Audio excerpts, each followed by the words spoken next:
하나님의 말씀 요한계시록 2장 18절 이하로 있는 말씀을 통해서 은혜를 받기를 원합니다.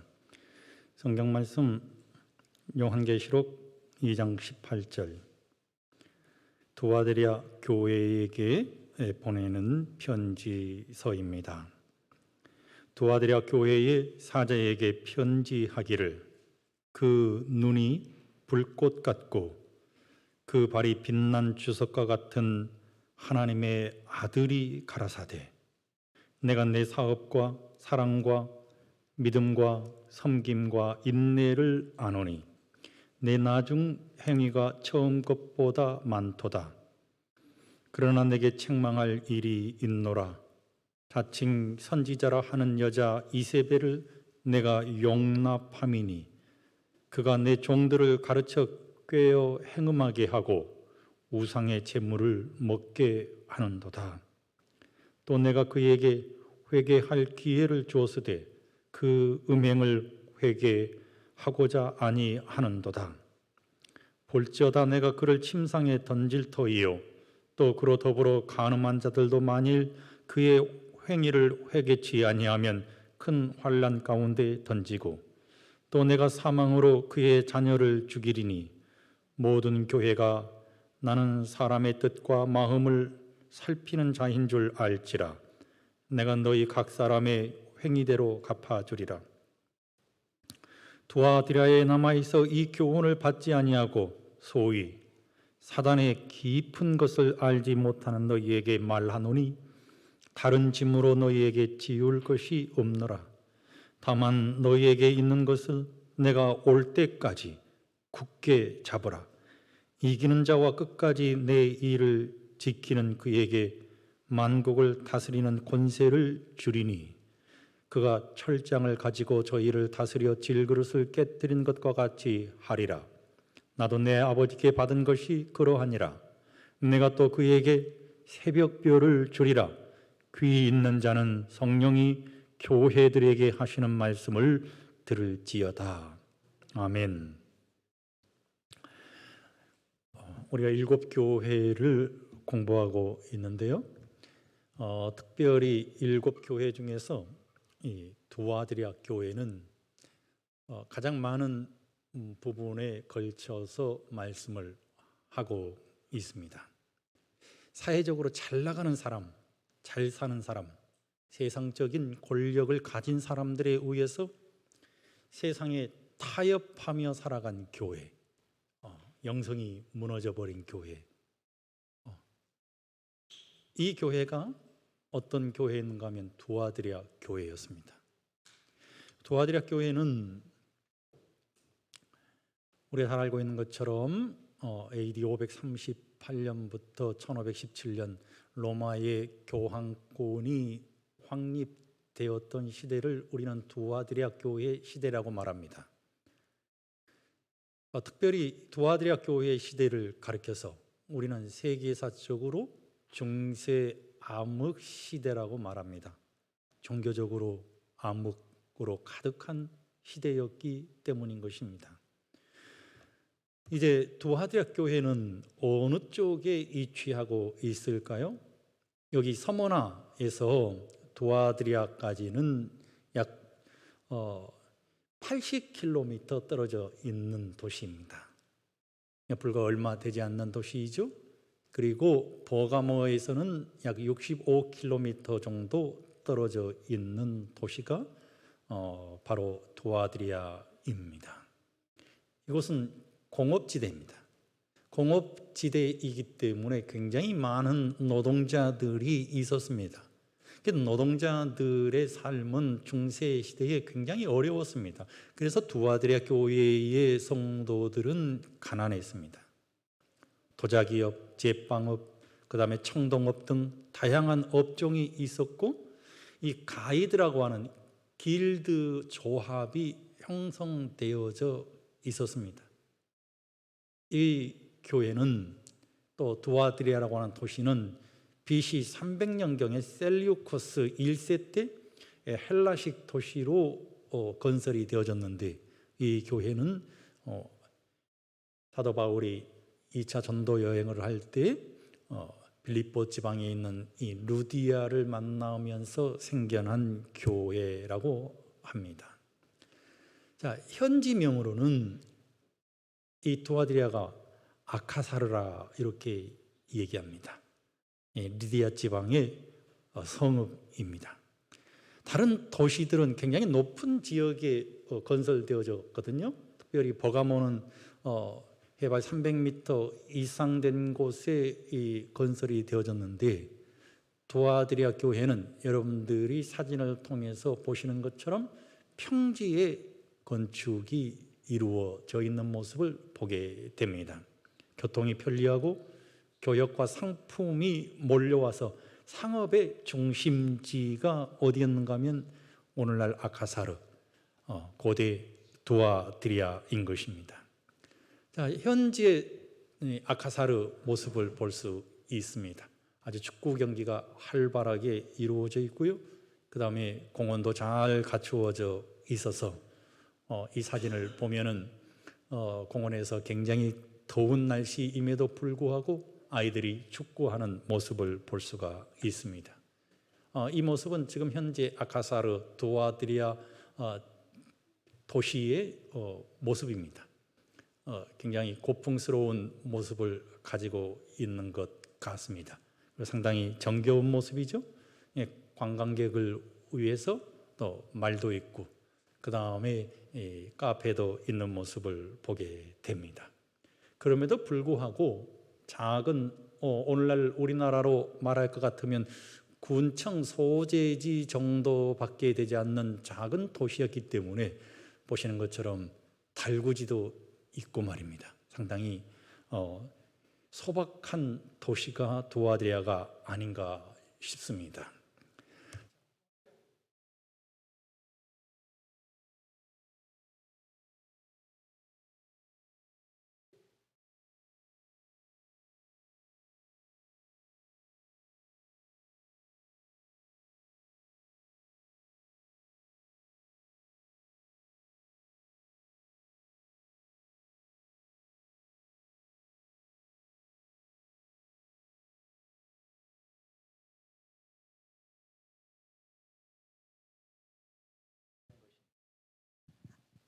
자, 이곳은 이제 두아드리아 교회가 위치하고 있는 모습인데, 이곳에 안내판이 있는데요.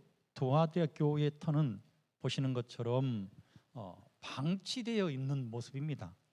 그래서 몇 년 전까지만 해도 이 두아드리아 교회를 방문해 보면 이곳에서 아이들이 술래잡기도 하고 아이들이 뛰어노는 그런 유적이 있지만 아이들의 놀이터 같은 폐허가 되어버린 두아드리아 교회의 모습을 보게 되는 것입니다. 황제에 대한 예배에 대한 강요는 없었지만 각종 우상 숭배가 성행해서 우상의 제물을 먹는 문제가 시험이 된 교회가 두아드리아 교회입니다.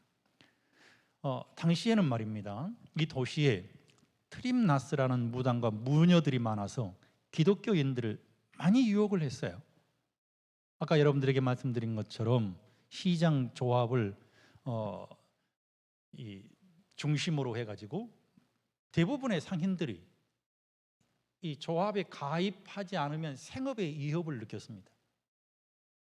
그래서 조합에 가입을 하고 난 다음에는 이제 축제를 벌이게 되는데, 근데 여러분 그 축제에서 각종 술을 마시고 말입니다.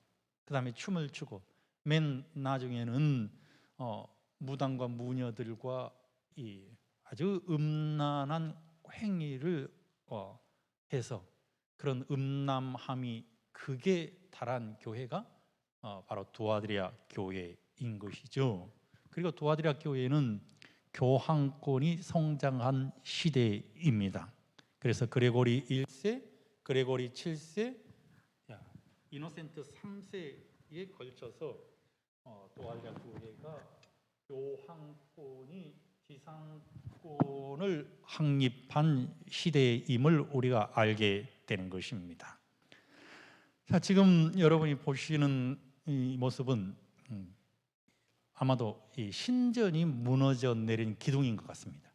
제우스의 아들이 아폴론인데 이 아폴론 신전이 있었습니다. 그래서 두아드리아 사람들은 아폴론을 최고의 신으로 여겼던 것입니다.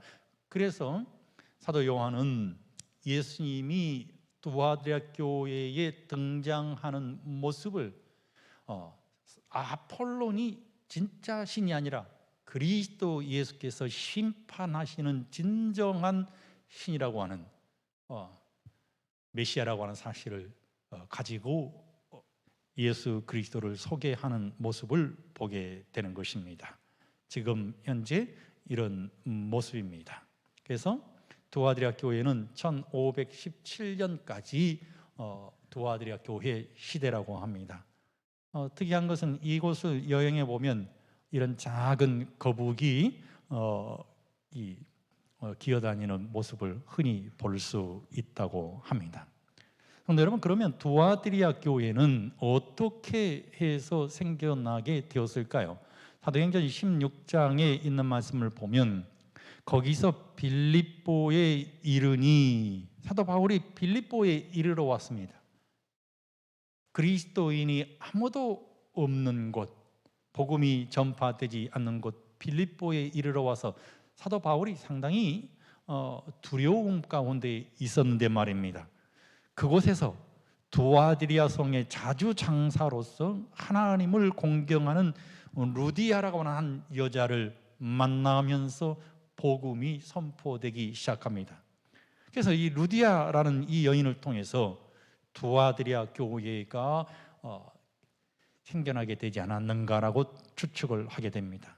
15절에 있는 말씀을 보면 저와 그 집이 다 침례를 받고 우리에게 청하여 가로되 만일 나를 주 믿는 자로 알거든 내 집에 들어와 유하라 하고 강권하여 있게 하니라 그랬습니다.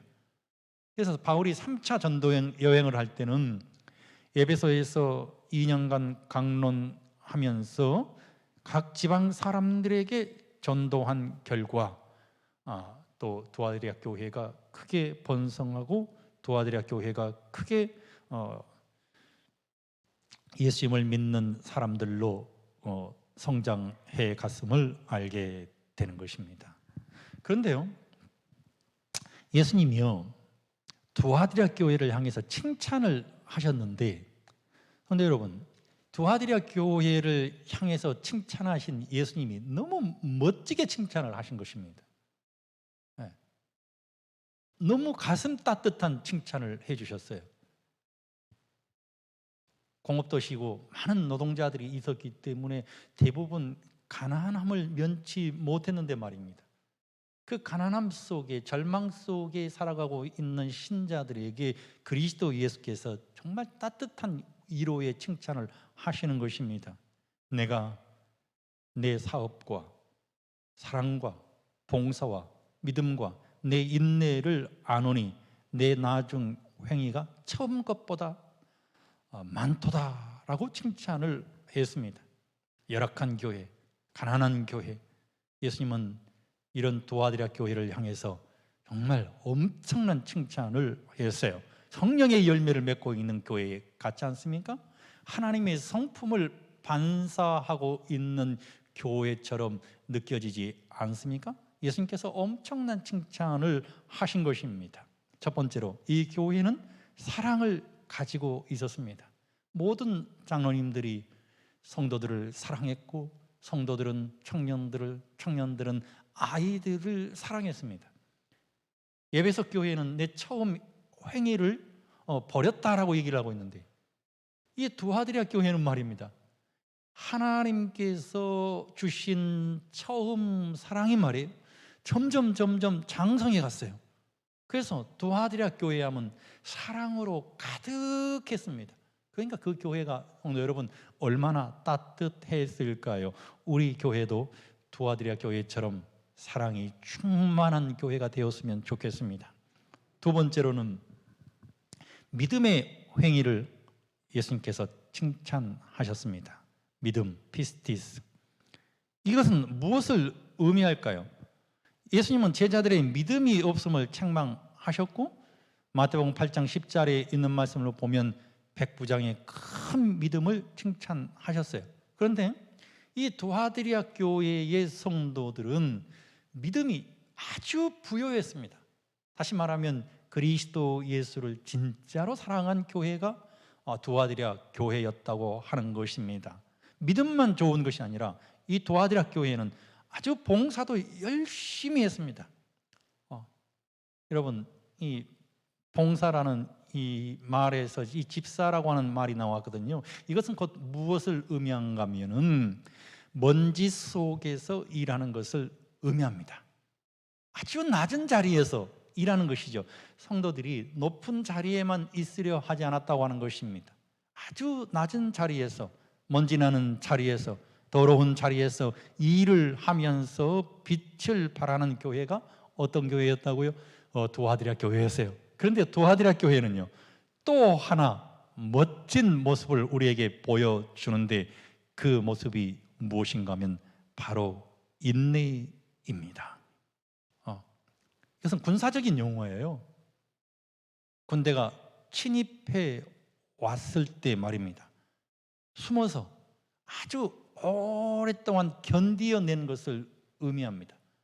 그리고 배에 노를 저을 때 밑에서 노예들이 노를 젓는 그 수고를 인내라고 말합니다. 여러분, 배를 젓기 위해서 이 노예들이 얼마나 많은 수고와 인내를 해야 합니까? 그런데 말이에요, 이런 멋진 모습을 가지고 있음에도 불구하고 예수님은 두아드리아 교회를 향해서 최고의 칭찬을 하셨는데, 그것은 어떤 칭찬인가 하면 내 나중 행위가 처음 것보다 많도다라고 한 것입니다. 야, 멋진 말 아니겠습니까? 나중 행위가 처음 것보다 많다 그랬어요. 여러분, 그리스도인은요, 처음 것보다 나중이 멋져야 합니다. 아이가 태어나서 잘하지 않으면 어떻게 되겠습니까? 말을 하지 않으면 어떻게 되겠습니까? 아이가 점점 자라나면서 노래도 하지 않고 말이에요, 키도 크지 않고 말이에요, 장성하지 않으면 어떻게 되겠습니까? 그런데 두아드리아 교회는 말이에요, 밥을 먹으면 먹을수록 더 키도 성장하고 더 말도 잘하게 되고 더 찬양을 우렁차게 하게 되고 말이죠. 더 많이 하나님 앞에 기도하는 멋진 교회가 되어 가는 것입니다. 제가 여기 내 나중 행위가 처음 것보다 많도다라고 하는 이 말씀을 묵상하다가 우리 한 집사님을 생각해 냈습니다. 그 집사님은 여집사님입니다. 여자여서 여집사님이 아니라 그냥 성씨가 여씨예요. 그래서 여집사님이에요. 그래서 항상 놀렸던 그런 기억이 나는 것입니다. 아주 잘 나가는 집사님이었거든요. 돈도 꽤 많이 벌어서 남부럽지 않는 삶을 살았는데 어느 날 사고를 당한 것입니다. 그래가지고 병원에 실려왔는데 병원 의사도 죽는다고 그랬고, 그를 본 사람들은 살아날 가망성이 5%도 되지 않는다고 선언해 버린 것입니다. 그 소식을 누가 들었는가 하면 아내가 들었어요. 정말 아내는 행복한 이 삶을 살아가고 있었는데 자녀들도 낳고 말이에요. 남편이 죽는다는 그 얘기를 듣고는 그날 밤에 독국물을 마시고 자살해 버리고 맙니다. 자녀들도 다 죽었습니다. 그런데 이 집사님이 깨어나서 보니까 그렇게 되어 있는 거예요. 얼마나 좌절하고 얼마나 절망했겠습니까? 그런데 재림교회 한 집사님을 만나가지고 그 집사님과 대화를 통해서 예수 그리스도를 개인의 구주로 영접하고 말입니다. 제가 남산 밑에서 교회를 하고 있었는데 장의동에서 거기까지 교회를 다니는 것입니다. 그래서 점점 믿음이 자라기 시작하더니 말입니다, 집사가 되고 그 마음속에 자리하고 있었던 모든 아픔과 좌절과 절망이 한 개씩 한 개씩 사라져 내리더니 어느 순간에는 웃는 모습을 제가 보게 되었습니다. 그 당시에 같이 교회를 나왔던 사람들 가운데 많은 분들이 다시 교회를 떠났지만 지금까지도 그분은 교회를 지키면서 말입니다. 얼마나 행복하게 신앙의 삶을 영위하고 있는지 모르는 것입니다. 시작은 좌절이고 시작은 절망이고 시작은 아픔이었지만 그 나중은 그리스도께서 이 땅에 다시 오시는 그날 아침까지 두아디라 교회를 향해서 굳게 잡고 있으라고 하는 예수님의 말씀을 실천하고 있는 모습을 통해서 하나님 앞에 감사를 드린 것입니다. 성도 여러분,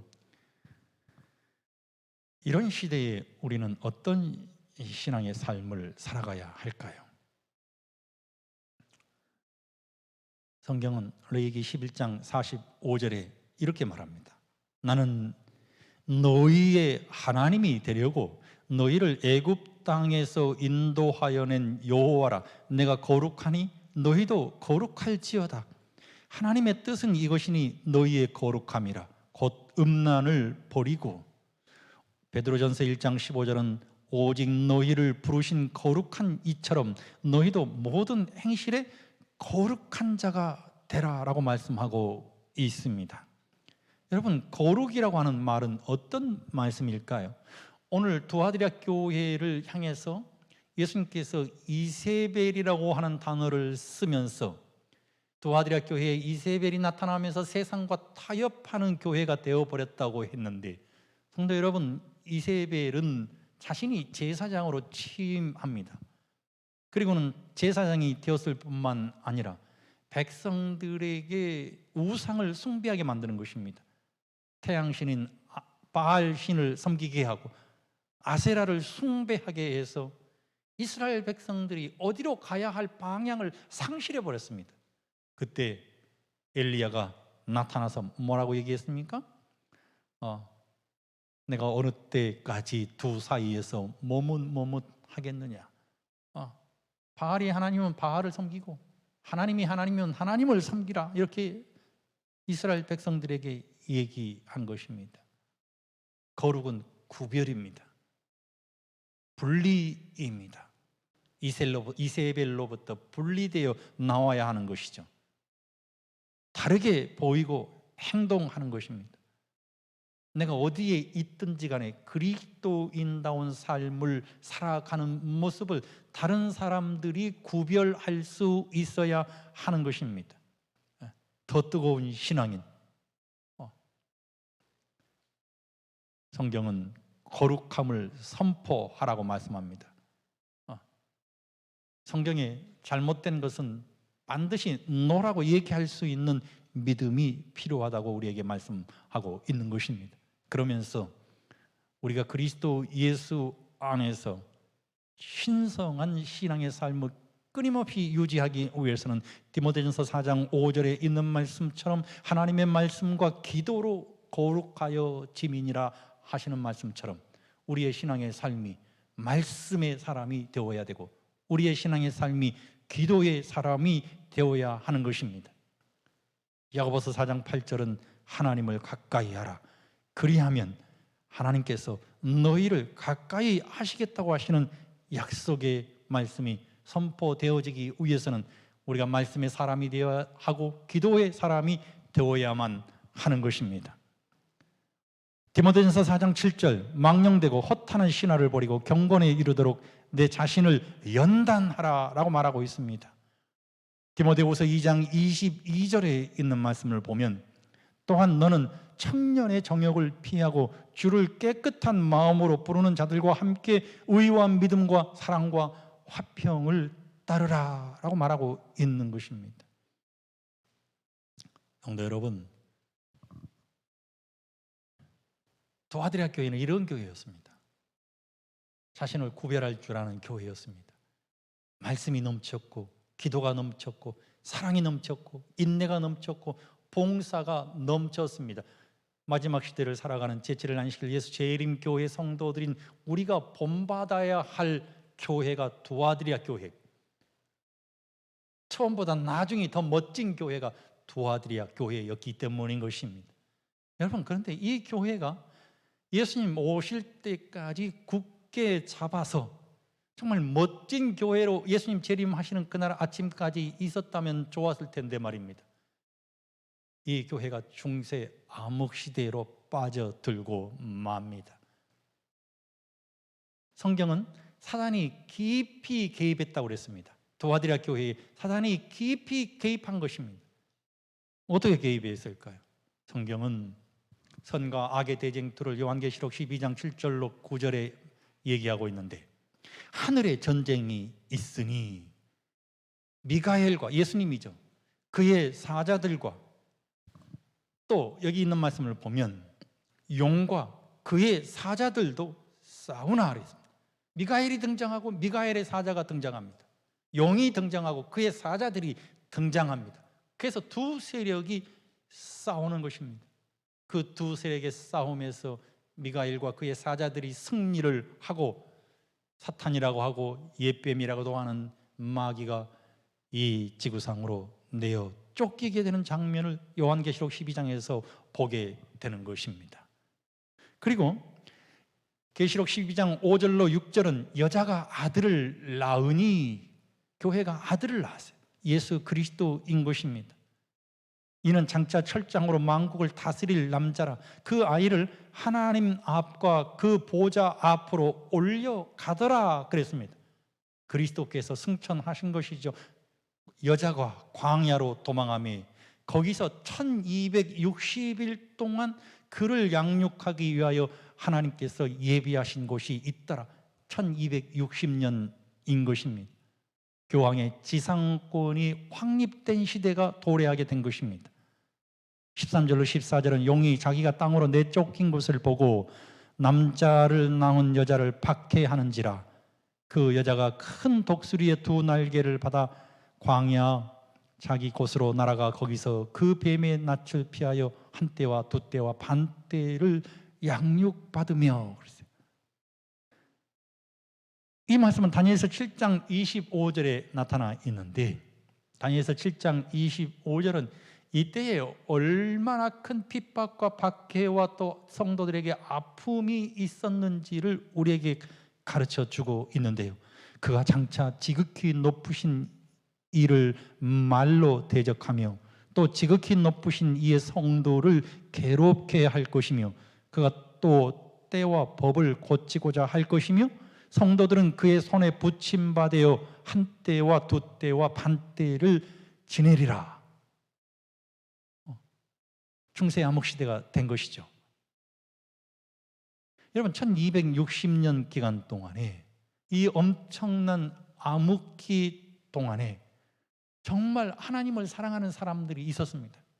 정말 순수하게 신앙의 삶을 오직 그리스도 예수에게만 초점을 맞추며 살아가고 있는 사람들이 있었는데, 우리는 그 사람들 가운데서 첫 번째로 왈덴스인들을 여러분들과 함께 조명해 보기를 원하는 것입니다.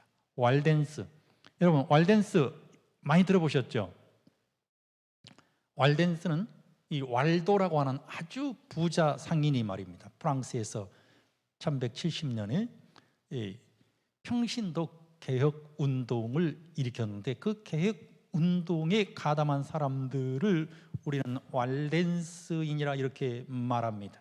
성경을 번역하고 가난한 사람들을 도우면서 그리스도 예수의 사랑을 실천해 간 사람들, 그들이 누구였는가 하면 왈덴스인들이었습니다. 내가 온전하고자 할진대 가서 내 소유를 팔아 가난한 자들을 주라라고 하신 그리스도 예수의 말씀을 몸으로 실천하며 살아갔던 위대한 그리스도인들을 우리는 왈덴스인들이라고 하는 것입니다. 우리가 잘 알고 있는 것처럼 사도시대 때는 예수님의 가르침대로 신앙을 준수했습니다. 안식일을 준수한 것입니다. 그런데 2세기에는 로마 황제 숭배가 강요되었고, 로마 제국에 의해서 다신교와 이교의 사상이 기독교에 맞지 않자 엄청난 박해를 일으킵니다. 313년에는 우리가 지난 시간에 공부했던 것처럼 이 콘스탄티노스 황제가 밀라노 칙령을 반포하면서 말입니다, 자신도 기독교로 개종을 합니다. 그리고는 기독교를 로마의 공인 종교로 만듭니다. 그리고는 기독교를 개종한 사람들에게 엄청난 특권을 주었습니다. 그러니 말입니다. 다신교를 믿는 사람들도, 이교를 숭배하던 사람들도 기독교로 개종하면 엄청난 특권을 주니까 다 개종해 온 것입니다. 어떤 일들이 일어났을까요? 그들이 교회에 오니까 예배가 너무 심플하거든요. 한마디로 말하면 화려하지 않는 것입니다. 너무 단순한 것입니다. 그래서 이 예배는 우리에게 맞지 않다라고 생각합니다. 그래서 자신들이 예배 드렸던 이교적인 풍속과 다신교적인 풍습을 그대로 가져오는 것이죠. 그래서 여러분, 이 자주장사 루디아가 자주장사였지 않습니까? 아주 화려한 자주색 옷을 입게 만듭니다. 네. 각종 성상들을 만듭니다. 신전을 아주 기가 막히게 세웁니다. 아주 성수를 만듭니다. 돌과 나무로 새긴 우상을 또 만들어내는 것이죠. 그리고는 교리도 변질시킵니다. 지옥과 연옥의 교리를 만들고 말입니다. 구원은 은혜보다는 행함에 의해서 이루어진다는 이교적인 신앙임 일반 신자들과 성직자들 사이에 퍼져나가게 된 것입니다. 그래서 성경은 데살로니가 후서 2장 3절로 4절에 그는 먼저 배도하는 일이 있고 저 불법의 사람 곧 멸망의 아들이 나타나기 전에는 이르지 아니하리니 저는 대적하는 자라 범사에 일컫는 하나님이나 숭배함을 받는 자 위에 뛰어나 자존하여 하나님 성전에 앉아 자기를 보여 하나님이라 하는지라. 이런 일들이 일어나게 된 것입니다. 그러면서 6세기에 교황권이 확립하게 되는 것입니다. 이교는 로마 교황에게 세력과 지위를 양도했습니다. 그러면서 말입니다. 우리가 잘 알고 있는 것처럼 이 시대는 너무 종교적인 암흑 시대로 접어들게 되었어요. 교황 무리설을 주장을 하게 되었고 지옥과 연옥 교리가 형성되었고 면죄부가 발행되는 일들이 일어나게 된 것입니다. 이런 교황의 종교 암흑 시대에도 성도 여러분, 하나님을 향한 불타는 열정을 가진 사람들이 있었습니다. 이 사람들이 바로 알프스 산맥으로 도피하여 살아갔던 왈덴스인들인 것이죠. 로마 교황권에서는 어떤 일들을 자행했을까요? 이 왈덴스인들을 그냥 두어서는 안 되겠다고 생각했습니다. 그래서 말입니다, 이 왈덴스를 정벌하기 위해서 군대를 파송하는데 그 군대의 이름이 십자군인 것입니다. 종교 재판이 일어나고 말입니다. 왈덴스인들은요, 이 군대가 온다는 소식을 듣고는 집을 다 비웁니다. 그리고 산과 바위 위로 올라갔습니다. 동굴로 숨었습니다. 그런데 용케도 이 군대가 왈덴스인들을 찾아내서 산 쪽으로 몰고 갔는데 그만 절벽에 다 서게 되었어요. 어떻게 되었을까요? 왈덴스인들을 그 절벽 밑으로 다 밀어뜨려서 다 죽게 만듭니다. 동굴로 숨어든 왈덴스인들에게는 어떻게 했을까요? 동굴 입구에 말입니다, 불을 피웁니다. 그 불 연기가 어떻게 됐을까요? 그 불 연기가 동굴 안으로 다 들어갔습니다. 그래서 죽은 왈덴스인 숫자가 1000명이 넘어요. 이런 상황 속에서 죽은 왈덴스인들이 약 3000명이 죽게 되는 놀라운 일들이 일어나게 된 것이죠. 네, 여러분, 이 왈덴스인들은 로마의 전통을 거부했고 순수한 그리스도의 가르침으로 돌아갈 것을 주장했고 연옥은 잘못된 교리라고 얘기를 했습니다. 교회는 무료하다는 사실을 믿지 않았습니다. 재산을 팔아서 가난한 사람들을 나누어 주었습니다. 죽은 자를 위해서 기도하는 것을 반대했습니다. 다시 말하면 면죄부를 발행하는 것을 반대한 것이고 화채서를 부인했고 예수님처럼 안식일을 준수했습니다. 왈덴스인들이 안식일을 준수했을까? 나중에 일요일을 지키는 사람들이 많아졌거든요. 그런데 놀랍게도 그들의 문헌을 연구해 가보니까 말이에요, 초기에 안식일을 정확하게 기억하여 지킨 왈덴스인들이 굉장히 많이 있었다는 사실이 드러나게 되었습니다. 다시 말하면 그리스도께서 어디로 인도하든지 따라가는 사람들이 walden스인들이었다고 하는 것입니다. 각시대 대쟁투 61쪽은 이렇게 얘기합니다. 법왕교가 장기간에 걸쳐서 최상권을 접고 있는 동안 이 세상은 암흑으로 덮여 있었지만 진리의 빛은 아주 소멸되지 아니하였다. 어느 시대든지 하나님의 증인들 곧 그리스도께서 하나님과 사람 사이의 유일의 중보자이심을 확실히 믿고 성경을 인생의 유일한 지침으로 삼고 참 안식일을 거룩히 구별하여 지키는 증인들이 있었다. walden스인들이죠. 또 이렇게 얘기를 하고 있습니다. walden스인들은 다 같이 한번 읽어볼까요? 다 같이 한번 읽어봅시다. 시작. walden스인들은 유럽의 여러 백성들 중에서 최초로 성경을 번역한 사람들 중에 하나였다. 그들은 종교 개혁이 일어나기 수백 년 전에 벌써 자국어로 필사한 성경을 가지고 있었으므로 더욱 증오와 박해의 표적이 되었다. 그들은 로마 교회를 요한계시록에 있는 타락한 바벨론이라고 선언하였다. 이곳에서 중세기의 암흑을 뚫고 진리의 횃불이 계속하여 타올랐다. 이곳에서 천여 년 동안 진리의 증인들은 옛적부터 물려받은 믿음을 지켰다 그랬어요. 아멘입니까? 안식일을 기억하여 거룩히 지킨 사람들, 성경을 필사해서 그 성경을 가슴에 품고 살아가고 있었던 사람들, 오직 하나님께서만 우리의 참된 경배의 대상이라고 믿고 있었던 사람들. 여러분, 이 사람들이 walden스였습니다. 이 walden스인에 의해서 어떤 일들이 일어나게 되었을까요? 종교 개혁이 일어나게 된 것입니다. 그래서 존 이클립이라고 하는 사람이 이 영국의 옥스퍼드 대학에서 수학한 사람인데 walden스인들의 개혁 정신을 가지고 그가 종교 개혁을 단행합니다. 영국 에드워드 3세의 궁중 사대가 되고 1382년에 그의 동료들과 함께 최초로 라틴어 성경을 번역합니다. 70인의 제자를 형성해서 전국을 돌면서 전도 활동을 하고 말입니다. 교황권과 투쟁을 했습니다. walden스인들의 주장을 끊임없이 설교하고 반복했습니다. 그리고 교회는 개혁해야 한다고 그는 말했던 것입니다. 각시대 대쟁투 94쪽에는 이렇게 얘기합니다. 이클립은 가장 위대한 개혁자 중에 한 사람이었다.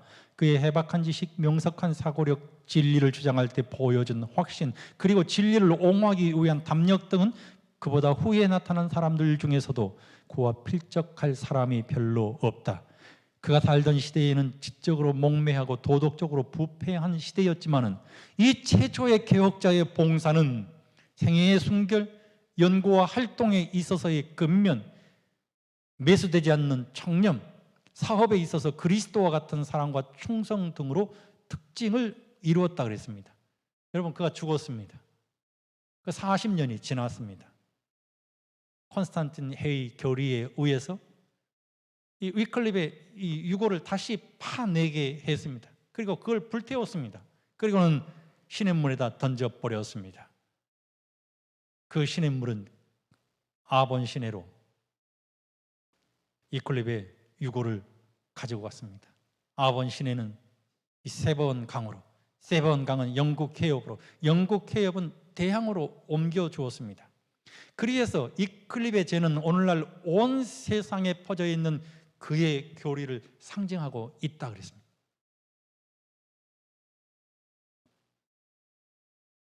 우리가 왜 교회적으로 믿음을 드러내고 하나님을 사랑해야 하고 더 기도하고 아름다운 진리를 위해서 개혁을 해야 할 것인가를 분명하게 우리는 이클립의 신앙을 통해서 배울 수가 있는 것입니다. 또 얀 후스라고 하는 사람이 있습니다.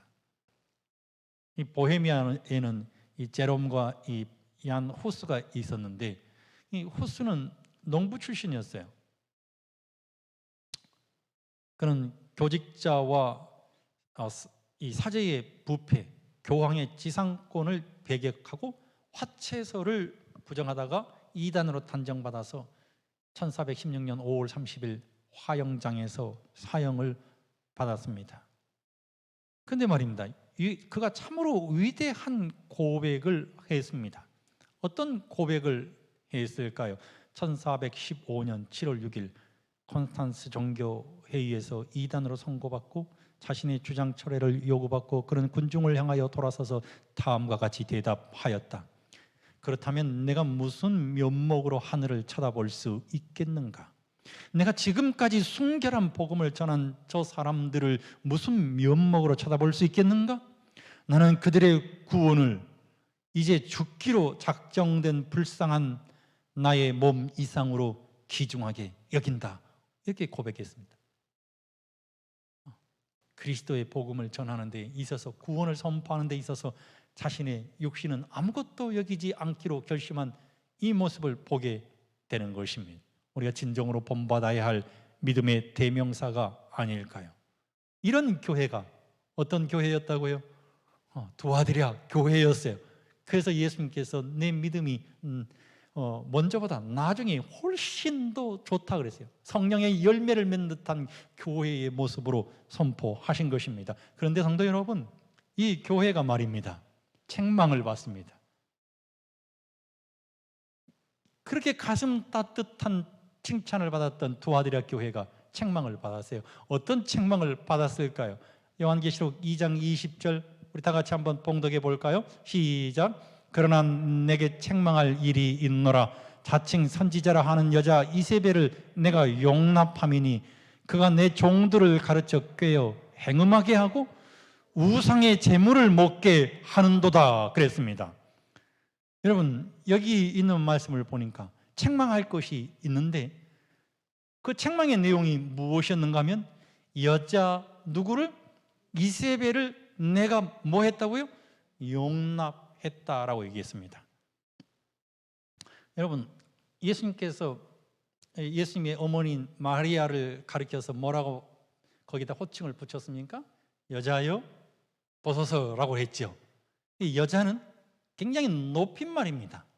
근데 여기 여자 이세벨이라고 한 것은 똑같은 단어가 쓰여진 것으로 봤을 때 그가 굉장한 위치에 있었지 않을까라고 생각합니다. 그래서 어떤 주석가들은 그는 교회의 지도자의 부인이었을 것이다, 아니면 교회 장로님의 부인이었을 것이다, 이렇게 얘기하는 사람도 있습니다.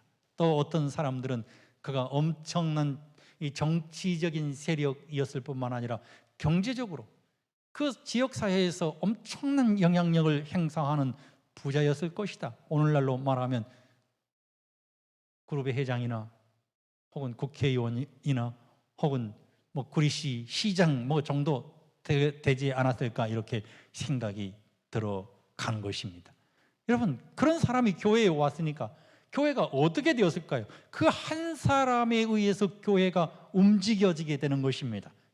교회는 대의정치에 의해서 움직여야 하는데 그 돈 많은 사람, 그 화려한 사람, 영적으로 충만하지 않는 사람이 말이에요, 세상과 타협하면서 신앙의 삶을 살아가기를 성도들에게 강요하기 시작했습니다. 어떻게 했을까요? 길드에 조합에 가입하자 말이죠. 거기에서 술 한잔 마시는 거 대수롭지 않다. 그리고 춤을 추고 또 음란한 일을 행한 것, 그거 그냥 아무것도 아닌 것으로 잠시 우리가 참가해서 지냈다 온 것으로 생각해 버리자. 뭐 문제될 거 아무것도 없어. 이거 하나쯤이야. 나 하나쯤이야. 괜찮아. 교회의 음란 문화를 가리키고 세상과 타협하는 문화를 가르친 무서운 여자가 이세벨이었습니다. 두아드리아 교회를 단 한순간에 세상적으로 만들어버렸습니다. 한 사람이 말입니다. 예수 없는 교회가 되어버렸습니다. 십자가 없는 교회가 되어버렸습니다. 성도 여러분, 제7일 안식일 예수 재림 교회의 정체성은 무엇일까요? 예수님이 세상과 타협하는 두아드리아 교회를 향해서 말입니다, 사단의 깊은 것이라고 얘기했습니다. 재림교회의 정체성이 흔들릴 때 내 신앙의 정체성이 흔들릴 때 우리는 어떻게 해야 할까요? 우리는 여기 있는 말씀처럼 말입니다. 그리스도에게로 돌아가야 합니다. 근데 여기 본문에 있는 말씀을 보니까 우상의 재물을 먹고 음란한 형태로 빠져드는 두아디라 교회의 성도들을 향해서 회개할 기회를 줬는데 여기 있는 말씀을 보니까 회개하고자 아니하는도다. 이미 성도들의 신앙이 말이에요, 세상적으로 타성에 젖어버렸다고 하는 것입니다. 본문에 있는 말씀은 우리가 반드시 기억해야 하는데 무엇을 기억해야 하는가 하면 여자 이세벨을 내가 용납함이니 그랬어요. 용납했다 하는 것입니다. 재림교회는 절대로 용납하는 신앙의 삶을 살아가서는 안 되는 것입니다. 우리가 만일 용납하는 신앙의 삶을 살아가면은 그리스도께서 우리에게 회개할 수 있는 은혜를 주셨음에도 불구하고 말입니다, 내가 회개하지 않겠다고 하는 것입니다. 나 하나쯤이야, 이것쯤이야, 아무것도 아니라고 생각하는 것입니다.